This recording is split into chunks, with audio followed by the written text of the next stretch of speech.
દર્શનમ બિલ્વ વૃક્ષસ્ય સ્પર્શનમ પાપનાશનમ અઘોર પાપ સહારમ એક બિલ્વ શિવાર્પણમ. શિવ ભક્તો, શિવ મહાપુરાણનું જ્ઞાન છે ને તે લીધા જેવું છે.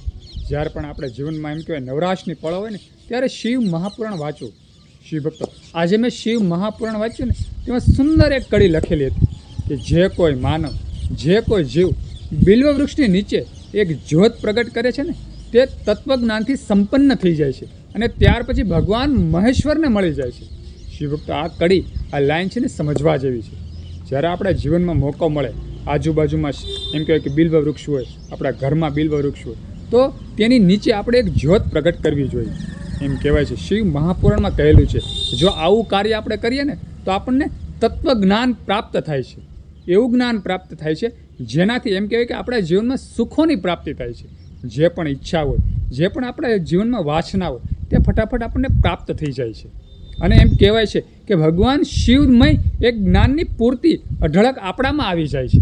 એટલે જ્યારે પણ આપણા જીવનમાં મોકો મળે ને ત્યારે આપણે એક જ્યોત, એક દીપ એમ કહેવાય કે બિલ્વ વૃક્ષ નીચે પ્રગટ કરવો જોઈએ. અને શિવ ભક્તો એમ પણ કહ્યું છે કે આ કાર્ય, આપણે જ્યોત પ્રગટ કરવાનું કાર્ય નિત્ય કરીએ છીએ ને ત્યારે આપણે મહેશ્વરને મળી જઈએ છીએ.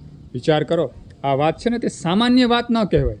ભગવાન મહેશ્વરને મળવું એટલે, ભગવાન શિવને મળવું એટલે ખૂબ એમ કહેવાય કષ્ટદાયક છે. આ બધા એમ કહેવાય છે ભગવાન મહાદેવ તરત પ્રસન્ન થઈ જાય છે, આપણને આશીર્વાદ તરત આપે છે, પણ તેને પ્રાપ્ત કરવા, તેને મળવું ખૂબ કષ્ટદાયક છે. આ કળીકાળમાં એમ કહેવાય કે આપણે જન્મ અને મરણના ફેરામાં ફસાયેલા હોય અને તેમાં આપણને શિવ તત્વ મળે, મહેશ્વર મળે, એ ખૂબ એમ કહેવાય કે ખૂબ સારી વાત કહેવાય.